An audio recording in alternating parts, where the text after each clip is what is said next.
यह सब कुछ हो रहा है जो हम देख रहे हैं, सुन रहे हैं, यह सब भगवान की कृपा है। और भगवान की कृपा ऐसी है, मुकं करोति वाचालम पंगुम लंघयते गिरिम यत् कृपातमहं वन्दे परमानंदमाधवम। करें कि भगवान की कृपा जिसके ऊपर हो जाए,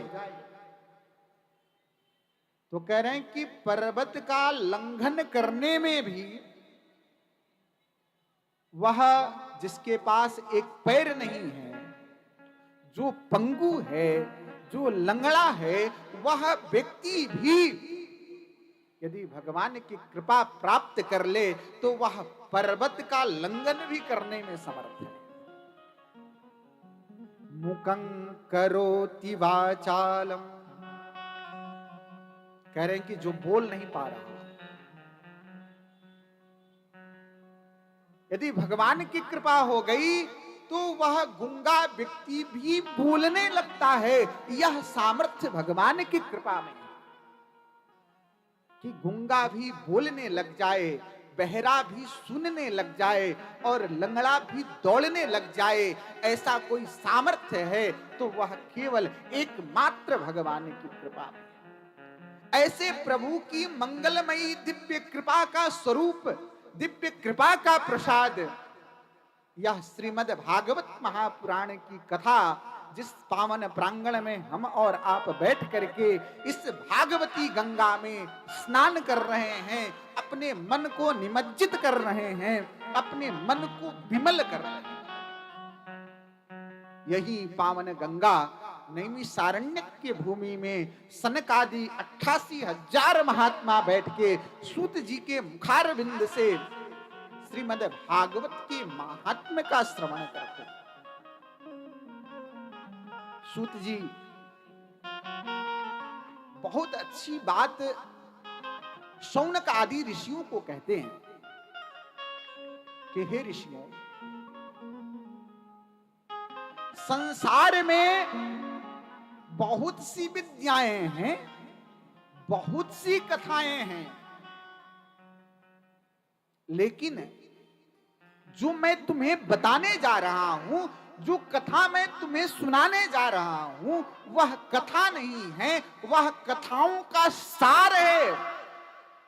और तुम्हें मैं सार नहीं अपितु रसायन सुनाने जा रहा हूं, इसलिए तुम बड़े सावधान होकर के श्रवण करना। जब कोई व्यक्ति किसी को अमूल्य वस्तु प्रदान करता है तो उससे पहले सचेत करता है, उसके रखने की विधि, उसको लेने की विधि पहले बताता है कि इस विधि से तुम्हें ग्रहण करना है। जब कोई रोगी डॉक्टर के पास जाए तो डॉक्टर औषधि तो लिखता है, दवा तो लिखता है, लेकिन दवा के साथ साथ वह कई सारी बातें निषेध भी लिखता है कि आपको ये चीज नहीं लेना है और तब आपको दवा ग्रहण करनी है। सूत जी भी शौनक आदि 88,000 ऋषियों को सावधान कर रहे हैं कि हे ऋषियों, हे महात्माओं, मैं तुमसे जो कहने जा रहा हूं, तुम्हें जो बताने जा रहा हूं, ये सामान्य कथा नहीं है, ये अद्भुत और परम दिव्य कथा है। एक कथा सबको मिलने वाली भी नहीं है। ये तो ठाकुर जिसके ऊपर कृपा कर देते हैं, उसी को भगवान चयन कर लेते हैं, उसी को अपने समक्ष बैठा लेते हैं सुनने के लिए। यह ऐसी कथा सुनाने जा रहा है। सूत जी ने कहा कि ऋषियों, संसार में कथाएं बहुत अनेक हैं, लेकिन जो कृष्ण कथा सुना रहा हूं, जो भागवत की कथा सुनाने जा रहा हूं, यह परम दुर्लभ और गोपनीय है। और इसकी विशेषता क्या है? कहे कि देखो संसार का वैद्य तुम्हारे संसार के भौतिक रोगों का इलाज कर सकता है। बुखार हुआ तो कोई ना कोई दवा दे दी, लेकिन आज भी संसार के किसी वैद्य के पास मन खराब हो जाए तो उसे ठीक करने की कोई दवा नहीं है, वैद्य उससे पागल घोषित कर देते हैं। कह रहे हैं कि देखो मन को ठीक करने की दवा मैं तुम्हें बताता हूं, और सबसे इस कलिकाल में यदि परम आवश्यक कोई चीज है तो मन को ठीक करना आवश्यक है। एतदस्माद् अपरम मनः शुद्ध्यै न विद्यते। कह रहे हैं कि श्रीमद् भागवत महापुराण की कथा के अतिरिक्त कोई अन्य एतस्माद् अपरम अन्य कोई दूसरा न विद्यते नहीं है संसार में। जितनी भी कथाएं हैं उनसे अन्यान्य लाभ होगा, लेकिन मन को ठीक करने की यदि कोई कथा है, मन को पवित्र करने की यदि कोई कथा है तो वह केवल कृष्ण कथा है, वह केवल हरि कथा है, वह केवल श्रीमद् भागवत महापुराण की कथा है। ऐसे सूत जी महाराज नैमिषारण्यक की भूमि में 88,000 श्रोता समुदाय को सावधान करते हुए यह उपदेश कर रहे हैं। एतस्माद् अपरम मनः शुद्ध्यै न विद्यते।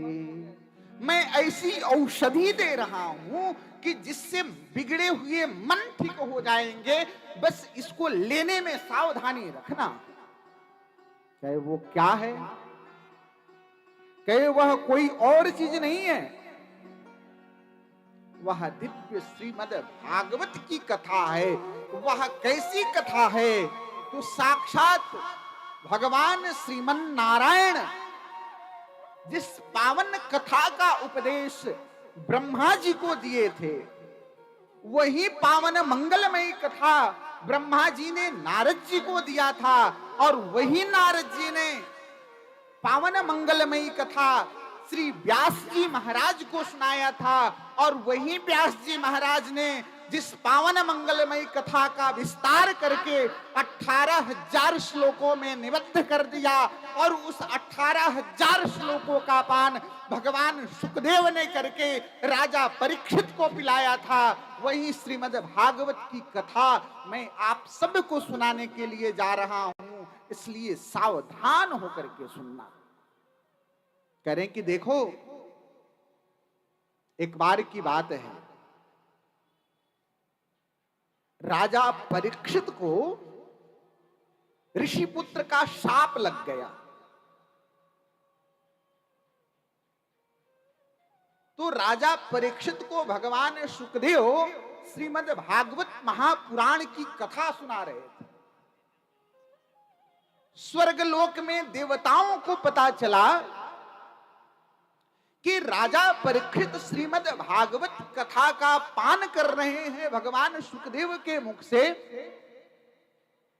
तो देवताओं ने विचार किया कि भाई राजा परीक्षित कथा तो इसलिए सुन रहे हैं कि उन्हें शाप लग गया है, 7वें दिन वह मर जाएंगे, लेकिन मेरे पास तो अमृत है, अतः मैं अमृत का कलश ले जाकर के राजा परीक्षित को दे दूंगा, जिसको पी करके राजा परीक्षित अमर हो जाएंगे, और उसके बदले में भगवान सुखदेव से श्रीमद् भागवत की कथा रस का पान हम सब देवता कर लेंगे। ऐसा विचार करके देवता स्वर्ग से अमृत का कलश लेकर के राजा परीक्षित के समक्ष प्रकट हो गए। परीक्षिते कथां वक्तुं सभायां संस्थिते सुके सुधा कुंभम गृहीत्वैव देवास्तत्र समागमन। देवता प्रकट हुए, उपस्थित हुए। देवताओं ने प्रणाम किया भगवान सुखदेव को, कहा कि प्रभु मैं आपकी सभा में आया हूं, मैंने ऐसा सुना है कि आप श्रीमद् भागवत कथा रूपी अमृत का पान राजा परीक्षित को करा रहे हैं।